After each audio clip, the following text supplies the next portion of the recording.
Welcome to Murder. and everything else. My name is Joy. And my name is Cheryl.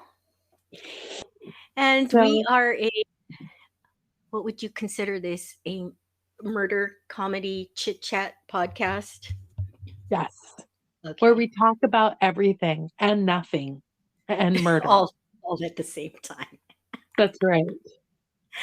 I've been known to talk a lot and really have said nothing at all. Yeah. Okay. Although I feel like you're a lot more profound than I am. I feel like you always have What? really good, yeah, I feel like you have really good, like, revelations to say or really good, like, life lessons. You always seem like somebody who has, like, a bank of just really good, like, stuff that you've learned along the way. Whereas I feel like sometimes I just talk because I like the sound of my voice. That's so funny because I feel the same about you. Maybe it's Oh, be- maybe it's because that I'm I talk older. to hear the sound of my voice. No, that you have No, I prof- know that it's probably not considered a compliment, but when I was a little kid, I used to follow my grandma around the house and just talk. Talk, talk, talk, talk, talk, talk, talk. One, because she didn't talk a lot. So she listened, or at least I thought she was listening. And I mean, there was nothing wrong with the woman's hearing. So I know she could hear everything I was saying. And one day she stopped me in my tracks. I mean, she would have me help, like fold the laundry, help do the dishes, help in the kitchen. I mean, I was always doing something because she was always doing something, but I was talking the whole time. And one day she stopped me in my tracks and she goes, an empty wagon rattles. And I had to think about it for a while. I mean, like, How old probably were a you? couple of years. I was probably 8 or 10. So you didn't know what that meant, probably, No right? idea. It wasn't until later. And she had all these weird, like, anecdotes that she had learned from wherever she grew up. Anyway, that was one of them. Yeah. And it was so, I mean, I thought about it later. It was just my grandma was what the kids would call salty. She was just a salty old broad. So anyway, That is hilarious, though. My old dance teacher always used to say to us, "The squeaky wheel gets the grease," and I had no idea what she was talking about. Of course, now I use it all the time, but I had no idea what she was talking about. It's so that's funny. funny. Um, and now you follow your housekeeper, your house cleaner, or your whatever around. I follow her around the house and I talk to her. She probably And, goes home and says, "Oh my god, that Joy is she's yeah. nuts." And sometimes she'll like shoo me away and say, I have to get some work done. I have to finish. And she'll joke around. She'll say, I have to finish my work or else my boss is going to fire me. And I'm like, I am eh, your right. I'm like, I am your boss. and I'm like, you work while I talk. It also says Oh something, my. it also says something about my level of loneliness, I think, because Aw. yeah, because sometimes I feel very, very lonely. And I Aw. think just, probably is, I mean, it's really bad luck for her that she stumbled into this house and she's like, God, she has set a time. She gets here at 7:30 and she likes to leave by no later than 2 o'clock. And when I'm here, and this week I will be here when she's here, Oh, let oh me boy. get out of here by 2:30. Because 7, 8, 9, 10, 11, 12, 1. 6.5 hours. I just like yammer. I follow her around. I just, and it's so fun because, I like to tell myself it's a whole day of me practicing Spanish. So, Oh, you're speaking to her in oh Spanish. yeah, cracking jokes, telling stories, the whole 9 yards. Are you Let me sure tell you, you're it are, is so much fun to do comedy in another language. It are is you so entertaining. It's not just entertaining for her, it's entertaining for me. I'm sure it's more entertaining for you. Are you sure you're not saying anything obscene? Oh, constantly, but mostly it's And, intentional. and And once in okay. a while, she'll correct my grammar. Like once in a great while, she'll correct my grammar. She But what I sounds think is great is funny things are funny in any language. Mm-hmm. So it's all about the timing. So if you can get the timing right in English, you can pretty much get the timing right in another language, which I think is great. And Well, that's all. that's that's pretty ill. That takes a lot of talent to know the timing in another language, because Yeah, they're. Oops, sorry, that was my phone. Because the words don't exactly translate exactly, right? So it's like the true. time, I would think the timing would be different from English. But Yeah, it took anyway, me a while to figure it out. she Now what sounds I like she needs find a is raise, huh? you know what I find like the most rewarding is getting a new therapist to laugh at something I I say. You told me that's your goal. I had a therapist in Los Altos. It took 3 years for me to get her to belly laugh. 3 years. I mean, I Wow. worked and worked and worked at it. And one day she just threw her head back and she laughed and laughed and laughed. And I was like, I totally scored. I was like, I did it. You're like, my work is done. Yeah. I came home. I was like, I I'm made cured. this laugh. And Gabe's like, is that all we've been doing? Is working on making the therapist laugh? Yeah, you That's said I'm cured. I don't need to see her anymore. like fix your problems or something. Totally. Yeah. Oh my So, gosh. disclaimers. Oh yes. Go ahead. You want to cover that? I don't know which screen Okay. I'm on, so you go first. So, this is not a podcast for children or kids under a certain age. And for the listener, you'll have to be the person who decides the certain age of the child. We will be swearing and we're not going to be censoring the if we decide that we want to swear. We Hmm. also might be making jokes in this podcast, and while the subject material sometimes will be heavy, we do not intend to offend anyone. Laughter is the best medicine after all. That's right. And sometimes the F word is just it just really hits the spot. It really does. Okay. So, do you want to go over our highs and lows, or was you making your therapist belly laugh? Well, I just have to say for maybe the listeners over a certain age, figuring out something like a podcast Podcasting. for a couple of women over a certain age, I gotta tell ya, I I really felt like Lewis and Clark just like hit the Pacific and was like, we made it. I mean, Yes. it's been what? I mean, we talked for an hour 2 days Yes. ago, and none of it was recorded. And none of it was We've recording. been on the phone for at least 30, 40 minutes trying to figure out why we couldn't get this to work. Yeah. So while it only has to do with like connectors and things like that, and USB ports and computers and microphones and Bluetooth, I mean, you'd be amazed how that can really make you Crazy. that can be a high and that can be a low. So I'm gonna make that my high and my low today. Oh, that's good. I copy you? Because I was right there with you. Yeah, you can copy me. It's definitely a high getting it all together, getting the right size port, since nothing can be universal. It all has to be a different shape and diameter, and it's just yeah. But we got it. We got it going. Yeah. Yep. All So right. for those of you who are out there listening, uh, Cheryl is obsessed with murder and everything murder and court cases and criminal cases and trials and affidavits and coroner reports and evidentiary findings and all the things This is how I that go to sleep. This is how what? yeah, this is how I go to sleep. Other people listen to, bedtime stories, and I listen to something on true crime. Yep. Yeah. So It's soothing to my soul. No, and I'm not an expert or anything. It's just that uh I'm very enthralled.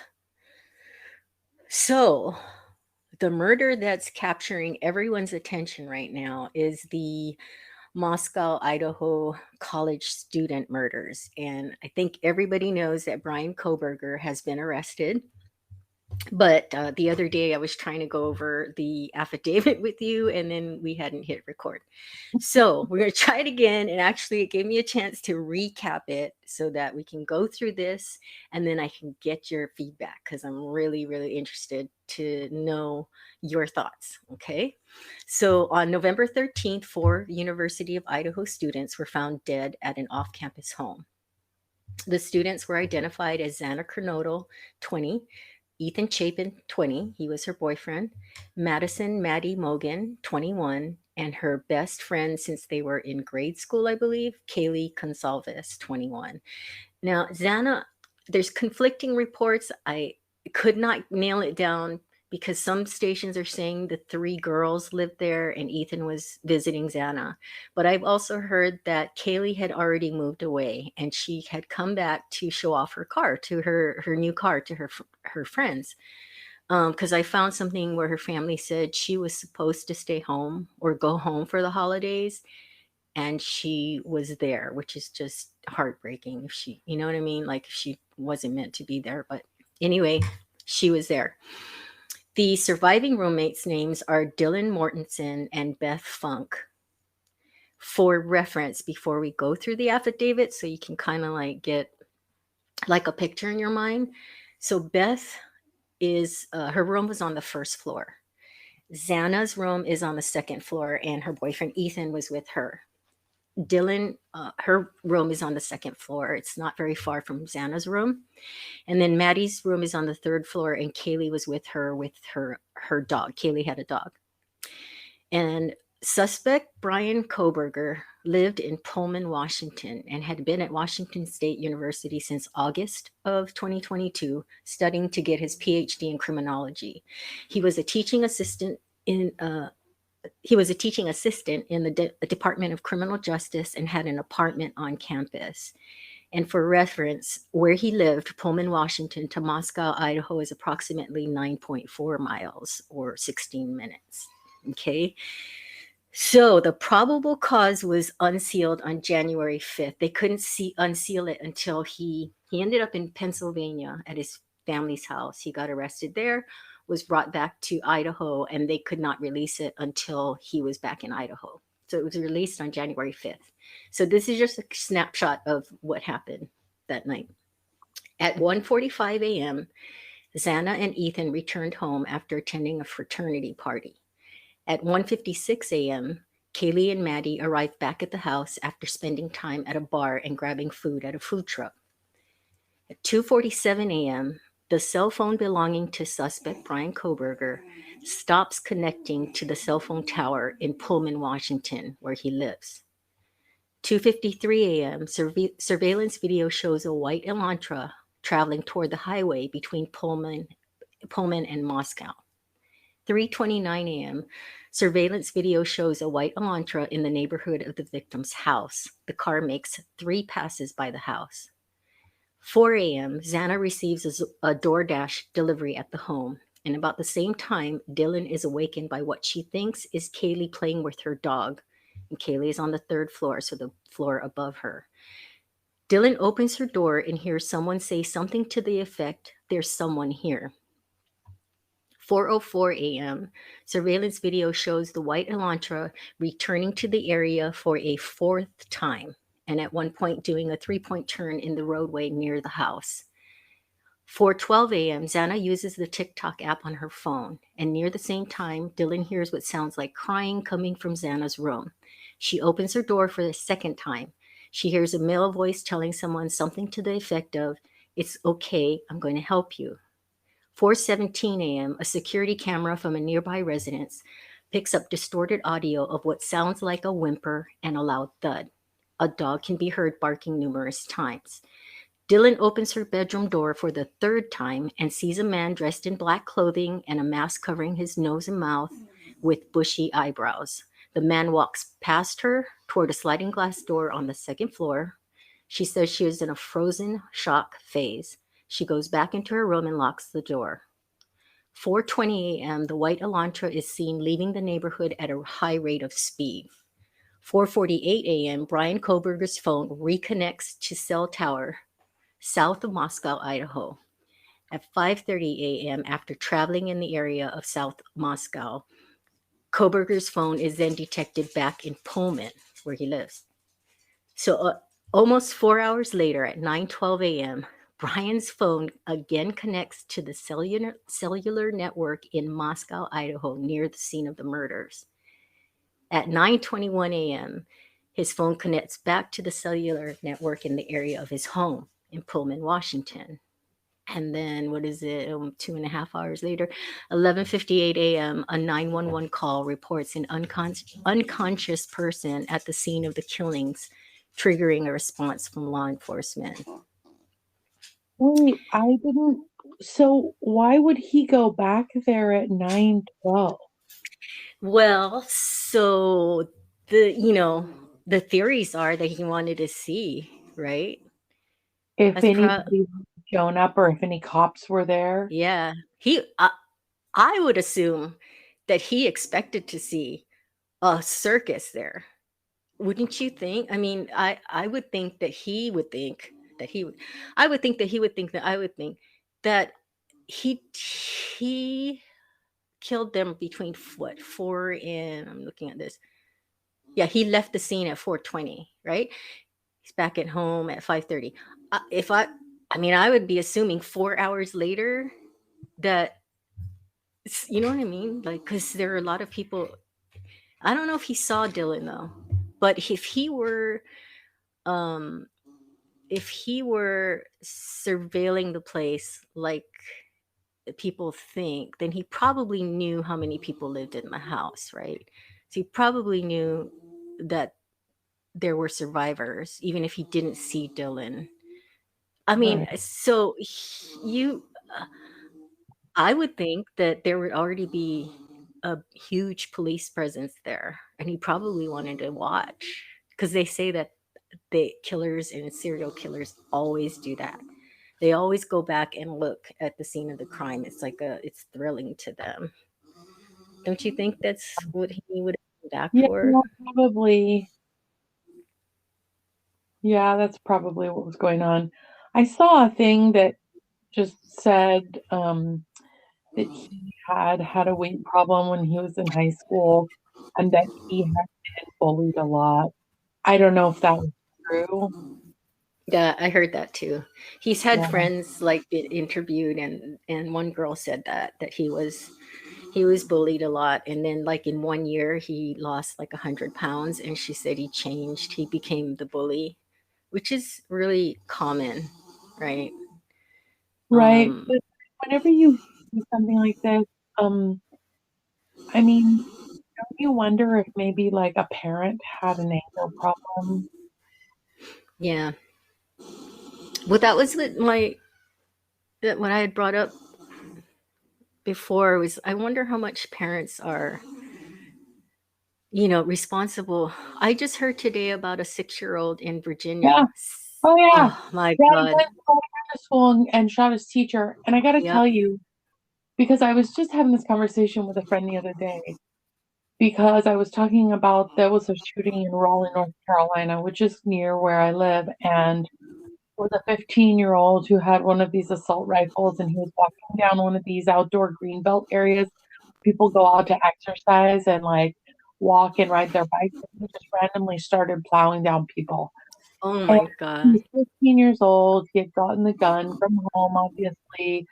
Obviously, it was unsecured because, he was able to have access to it and to take it somewhere, outside.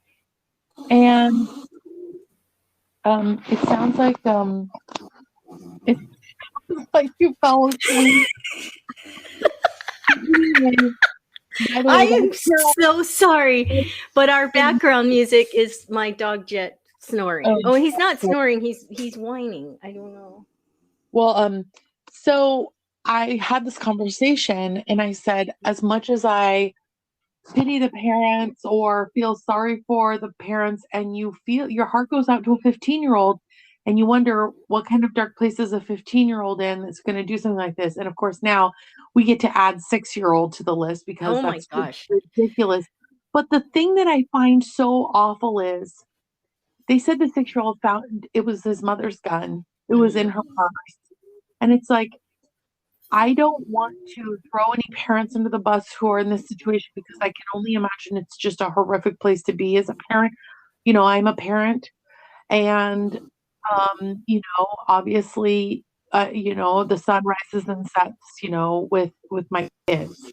But the thing that I find so like I'm unable to process, like, I mean, why is there not a gun safe? Why is Yeah. there one person who has access to the code or the key?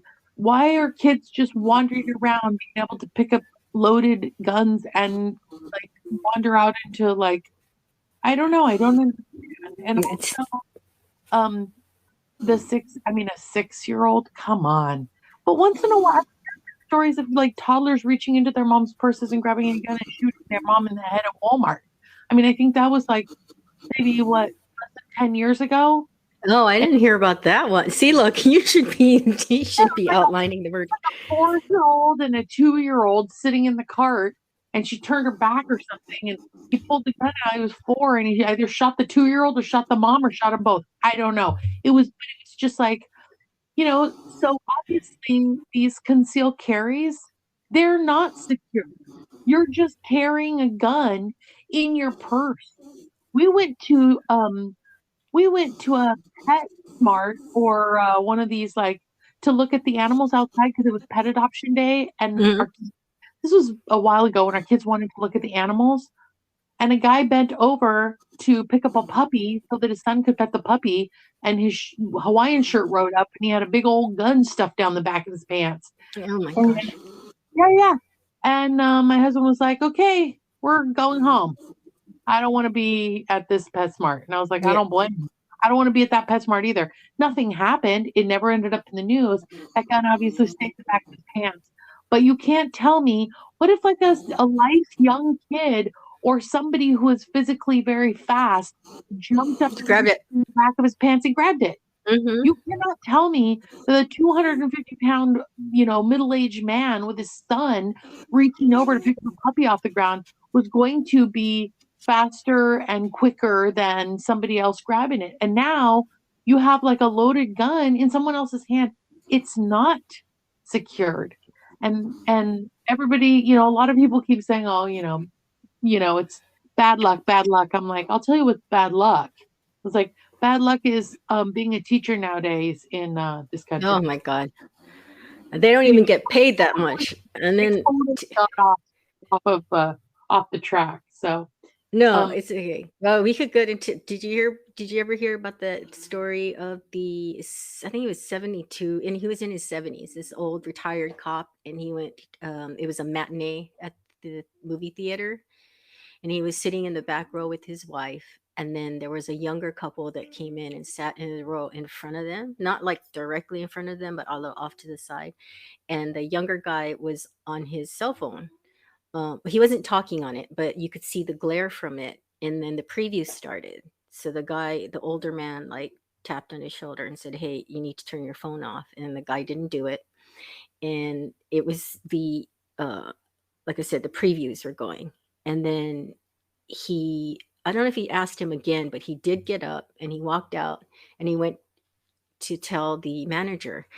And then he comes back, and then the younger guy goes, when I say younger, he was 40. He knew he was an adult.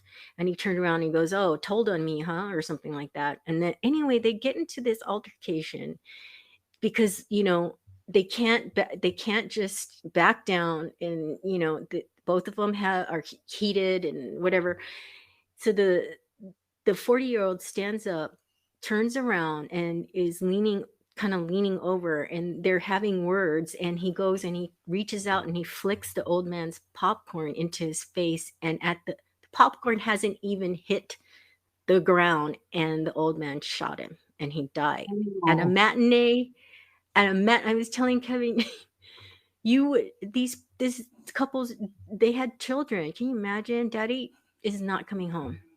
But I thought you, where'd you guys go? Oh, we went to see a movie. It was unbelievable how situations can escalate like that. Oh yeah. Oh, it's crazy. And it's It's hard to say who was in the wrong. I mean, Kevin's like, well, why is the guy bringing a gun to the theater? And I'm like, well, he's old. You know, his defense was he's old and he was being attacked. Um, and I don't know. It's a really hard case. You know, because the guy, I'm like, why did he have to? You can have words, right? But to physically reach out, like, I don't, you know, you have to. I don't know about reaching out to somebody and doing, you know, he flicked his popcorn in his face. Like now you're getting physical, right? So anyway, you would think he would have gotten manslaughter, and he was found not guilty. crazy. Yeah. I will say that getting back to this Koberger case, I read the CBS News article where they interviewed people who had taken classes with him and people that had gone to school with him and people who had worked with him. And one of the things that it said, he had applied for an internship with the Pullman Police Department in the fall. Mm-hmm. He wrote in his application essay that he had interest in assisting rural law enforcement agencies with how to better collect and analyze technological data. Yep. I think about the fact that had he not done this and he had gotten a job, you know, with the local law enforcement or any law enforcement because he was working on his PhD in criminology, he probably would have become like what was that HBO show about the guy who's a serial killer? Which one? That's so vague. The HBO show about the serial killer. Yeah. Okay, that narrows it down. Gabe used to love this show. It was like a very pasty white guy with dark hair. Sopranos? And no, it was He's not a serial killer. it was I can't remember, but he was actually working with the cops at one point, like helping them like find a serial killer, and he was the serial killer. I mean, it's almost like, and you know, there was another death in Moscow, and I wonder if there were, and because, so there was another student that died, I want to say within 6 months of these murders, but they said it was because he died of exposure to the elements because he froze out. So he was like found less than so many feet outside of where he lived or something like that. But I wonder, because of the way this was committed, and this guy obviously was fascinated with criminology and also with, you know, I wonder if they'll find any other murders in the area that maybe went unsolved or like and will be tied to him, because he very much fits the profile for a serial killer. Mm-hmm. Well, that's Especially funny. when you look at his trip across the country, the fact that he was stopped by police officers, they have body cam footage where he's talking, basically like smooth talking the police officer, telling him, I'm a He little goes, I've been driving across the country, going to the Poconos. I'm like, are you kidding me? Did you hear the cop ask, or the sheriff? He asks, "Where are you going?" He's like, "Oh, we're just going to go get some Thai food." And the father jumps in, and the father has just diarrhea of the mouth, and he starts going, "Oh, well, we're driving to Pennsylvania." And you can see Brian looking at him, basically wanting to elbow him, like, "Shut up! We're going to have Thai food." Because he tells him, "Oh, we came from WSU, and I'm driving with my son across back to Pennsylvania." I mean, he like spills, well, because in the father's defense, he's not hiding anything, right? He's not the one that killed 4 people. So he's just innocently going, "Oh, I'm driving with my son back to Pennsylvania, where we're from. My son goes to WSU." And did you hear that with Brian? The first thing he goes, "Oh, we're just going to go get Thai food."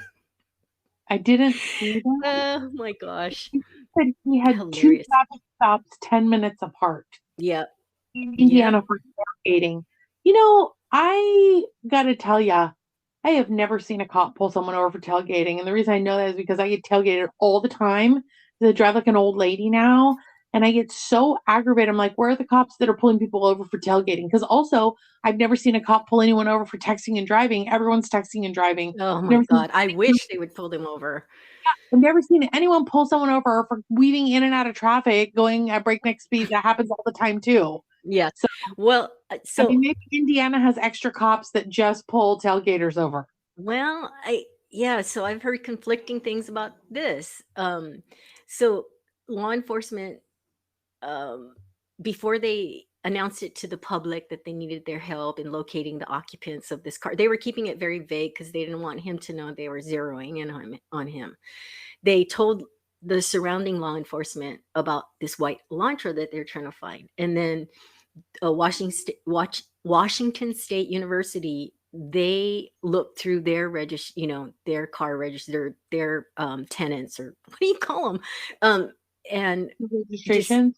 yeah, well, they discovered that the car was registered to Brian, and so the FBI were on his tail, and so there are reports that the FBI did ask them to be on the lookout, and I've heard rumors that they stopped him because they wanted to look at his hands, which I can understand that because you would think he would have gotten cut or something during the murders, but I don't. It's weird because they're not admit. I figure like if why wouldn't you just say yeah we were tailing him so all law enforcement across the country was looking for him. But then I heard that his rights might have been violated in some way if they did that. So that's, I think that's why they're keeping it under wraps. Like, no, the FBI didn't tell them to do that because it is kind of weird. But Oh, having said that, I have a friend who shall remain nameless who was pulled over for tailgating on the freeway. And you know who you are. She drives crazy, but she was pulled over for tailgating. So it does happen.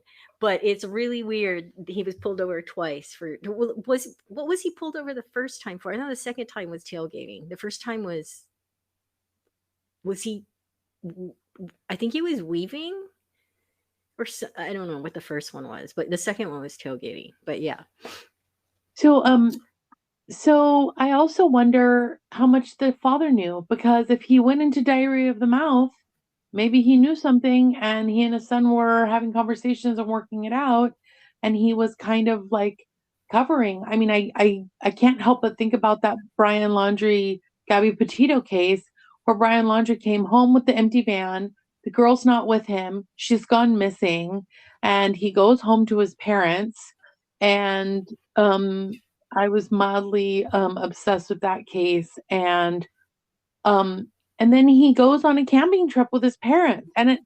and I'm thinking to myself, and then when he gets back from the camping trip, he goes off into the Everglades by himself, and that's where they found his remains. Hmm. And I can't help but wonder because the parents are now facing multiple lawsuits. One from like Gabby Petito's family, because uh maybe not multiple lawsuits, but at least one lawsuit, a big one, because A really big lawsuit because it appears, at that least they were from an innocent bystander like myself, that aiding they and must abetting. have known Yeah. something.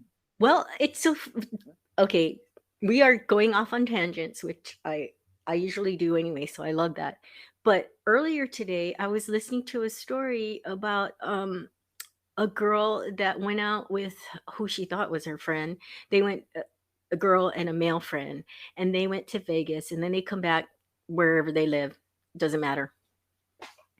But she's seen on neighbors a neighbor of the guy's house, security camera. She's like walking, like she's kind of drunk or drugged, whatever, and he's holding her up.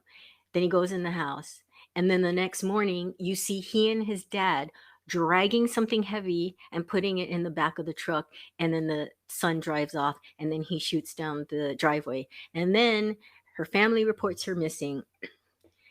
The son who's her friend and his father are they take off and they're on the run, and then I don't know how much longer, but the father couldn't take it, so he came back and he confessed that his son killed that girl, and he helped bury the body, clean up the scene, blah blah blah. And his son to this day is gone, like in Mexico, because they were saying once you cross the border, it's really hard. It's really hard to find them. But the father is racked with guilt now. But and all he apologized to the girl's family, and he was just like, he's my son. It's like when you're a parent, it's what you would do for your child. And I don't have children, so I don't know. I don't know what Um, I would do, but I it's what Brian Laundrie's parents did. So I don't know if Brian Koberger's father is doing this, but I heard that this trip to go from Washington to Pennsylvania for the holidays was planned a lot further. It was planned a while ago, so it wasn't like he called up his dad after he committed murders and like, hey, how would you like to fly out here and we drive back to the house. So that's what I heard. Was it was planned far in advance. But then I'm thinking, but Brian had been casing them also in advance from like August, I think. So he could have had that planned in his um, head, like, how I'm do you gonna know? do. How do you know he was casing them? Oh, because okay, so what was was it on the no, so let's see. Yeah, during the investigation, law enforcement found that his cell phone pinged in the area of the house where they were killed 12 times on 12 different occasions prior to the murders. And all of those except for one occurred late in the evening or early morning hours. So, what else was he doing? Late So evening or early morning? maybe he had met one of the girls or the girls out one night, and maybe they had either had some kind of interaction, or maybe they had rejected him, or maybe they had ridiculed him, or maybe they had somehow hurt his feelings. I mean, I will say this, um, just kind of going back to this CBS article that I read, um, the family released a statement that said, quote, "We care deeply for the four families who have lost their precious children, and that they seek the truth and promote his presumption of innocence rather than judge unknown facts and make erroneous assumptions." And also, another thing that the family that they have that I read was the family would want the general public to know that Brian is a caring son and brother, that he's responsible, and that he is devoted to them. So, obviously, at some point down the road, I'll talk a little bit more about this, but I have a very similar situation in my family, not a multiple homicide murder situation like this, but where a family member who's near and dear to me, who I thought I knew very, very well, and who grew up in the same home that I grew up in, um, committed a horrible crime and is serving a 17 and a half year sentence as a result of it. So it goes back to like, how well do we really know the people that we are surrounded with? And how many of the people that surround us can have something happen, like a rejection or a breakup or getting fired or, a dispute with someone, like you talked about in the movie theater, and just snap, Mhm. because it's very common. And if you go to YouTube and you Google Karens on flights, I'll tell you right now that there is no end of entertainment of like crazy Karen's Karens on flight. freaking out on airplanes and being drug off by federal agents or police officers, kicking and screaming, spitting, swearing, and making racial, like disparaging comments and racist behavior all the time. So, you know that if something as stress inducing as flying can make people fly off the handle, I mean, something like losing your job or getting, having someone break up with you or being rejected or, Rejected. you know, So I learned this new word, incel. I I did not know what that meant until I heard it within the last week. It's Do you know what it is? You're not a saying anything. group of like, it's Yeah, like an men online community of like, oh, of young men.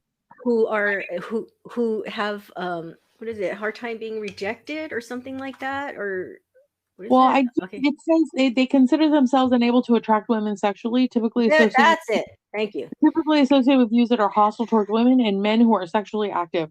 So they don't just like women who are dislike women who are they are not only unable to attract women sexually, they also are And the hostile towards things that women and and hostile towards men men who who are are sexually sexually active. active. So yeah. So he could have been jealous of Ethan's relationship with Xana. I think we're talking about basically the plot of the 40-year-old virgin. I mean, seriously. And as somebody who grew up in a fundamentalist Christian environment, I can tell you, I know a lot of old virgins.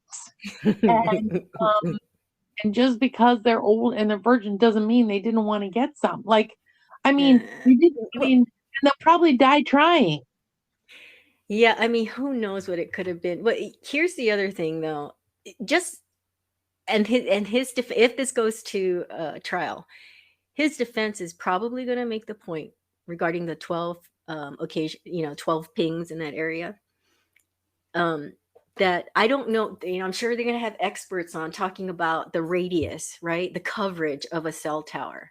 Because I heard there's an Albertson's pretty close. They said Moscow is very small. So he could have gone to a store over there or something and pinged. It might be the same cell tower as their house. You know what I mean? So the 12 pings could have been totally innocent, you But know? at the same time, I mean, because I do have a family member, a close family member who goes to school, WSU in Pullman. These are really small, sleepy towns.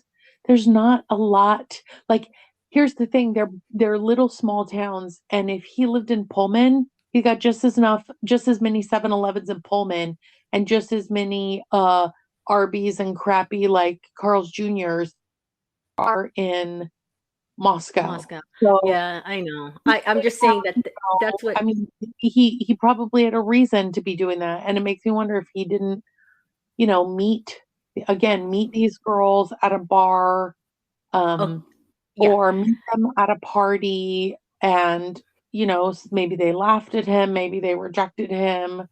Who Well, knows? this Maybe even like they had, a fling or something, or maybe they had some kind of contact, and it and didn't then end well, and he right. was furious. Yeah, I mean, those things we don't know, and that might come out. Um, the Because my mind went there after. I'm having less of a problem with it now, but a couple of days ago, I was really having a problem with Dylan. Everybody is. Everybody, but I'm not attacking her. I know, she's young and it's a horrible situation, but I was really having a problem because she I realized she was really scared, right? She says she was, shocked. She was in a shock phase. And then I was thinking, well, maybe so she panics a little bit. She goes in, she locks the door, and then she could have been thinking, oh, you're being dramatic. You know what I mean? She could have said that to herself, like, there's no way that could be anything. It's kind of hard though, because you heard the whimpering and the crying and so, Right. but to give her the benefit of the doubt. Maybe she was after she got out of that shock phase, she went, "Oh, no, it couldn't be anything that." You know what I mean? Maybe she was like, "It doesn't warrant." But it's just very weird because the other thing she does, she and Beth, and the other thing I want to know is Beth hasn't said anything, but I guess that's going to come out in trial. But they have not said. I guess she just went and said, "I didn't hear anything." Which is weird to me because Dylan heard what was going on above her. Okay. Beth was on the first floor. So Xana and Ethan are above her. So, I But mean, maybe they had been partying and the other roommate was passed out sleeping. okay. Yeah, could be. But they waited almost 8 hours later. And the reports are that they called friends over to the house because they thought one of the victims on the second floor had passed out and wasn't waking up. Now, explain that to me. Well, They thought, maybe they didn't get along, or maybe they were. I mean, they're living underneath people who like to party. Maybe they were constantly noisy. Maybe the dog was always barking. I mean, No, but they called to report a person. They called because they thought one of the victims on the second floor had passed out. Now, how did they think that? Because they wouldn't answer their phone? Because I'm sorry, if you go and look in the room, there must have been so much blood. In fact, did you hear the report? They actually have video of it, of the there was so much blood that it's dripping down the outside. You can see the out on the outside of the house. It's coming down from the floorboard outside the house. So, yeah. what are they talking about? This person that was passed out and not waking up. There must have been so much blood. So it's very confusing. I don't understand. The They're other thing that, young, but they can't be that stupid. You know well, what I mean? the other thing is, I guess I just don't understand. Like, I don't know. I don't know. I'm sure it will come out at some point, like in the trial, or when they go over the details of this case. I mean, there's got to be stuff that we're not privy to. Yeah, for sure. Maybe But I can't wait other to girl hear. under is she underage? Is she maybe like younger, or I don't I they don't haven't know. said, but yeah, I guess she said she didn't hear anything. I was just very weird, and maybe they're just worrying. I don't know, but those roommates, ones that survived, called their friends over. So they call their friends over because they know something wrong. They're still not the ones that called 911. So it's it's just very weird. It's just very strange to me. Like, Dylan was so scared. Okay, I get it. She's scared. I don't know. She locks herself in her room the whole night, but she knows something bad's happened, right? She Right, but knows maybe something bad's happened because she I calls know. the roommates the next day. So is she calling the roommates to say, "Hey, I don't want to look. You come over and go look at what happened." Like, I don't get it. Like, I just feel like you can't be that naive that you would not call the police if you thought something was wrong. Because now their friends have contaminated the house too, because they came over before the police got there, which is what John, Did uh, they go upstairs? huh? Did they go and see what was happening? Yeah, because that's when they say that one of the victims on the second floor is passed out. So that's why no one can understand what's going on. They They think must have been someone, they must have been terrified. I don't The other thing is, and I will say this, I mean, this is not something that those girls will ever, ever, ever, ever, like, be able to remove from their memory or their psyche. I can't remember her name, but it was the girl. Remember, her roommate died in Italy and she served 3 years in prison while she was awaiting trial. And then she was, I want to say, she was, Amanda Knox. yeah, and she was found innocent. And then, she was like the most hated person in Europe. And then she came home and she was the most hated person here. And it was so interesting. Like, she's still now they've filed a new Oh case, yeah, like, they where she's wanted. going to have to now go back to Oh trial, and yeah, that was years ago. And she was like, hell no. But I don't think, so I think she had a lot of support here. I know it was, for me, when I first heard about that case, I thought there was lots of reasonable doubt, but I don't know if the Italian courts go by reasonable doubt or whatever. But I was like, there was no evidence connecting her directly to the murder. The only thing was that she lived there. I right. mean, it was like, yeah, I never believed she did it. She did some quirky things. That's the other thing. Oh my God, this could be a whole other topic.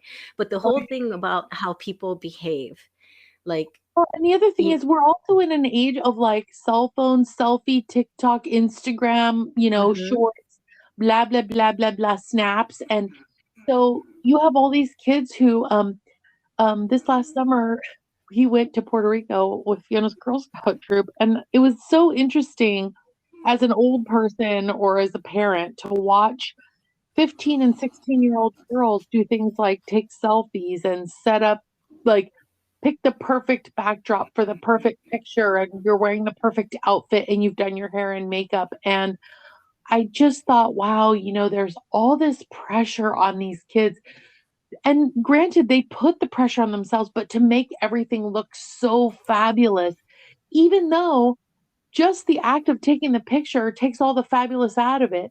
I got some fabulous pictures when I was 18 years old and I was going to school in Spain. But I got to tell you, there was no thought or planning that went into any of those Or pictures, filters.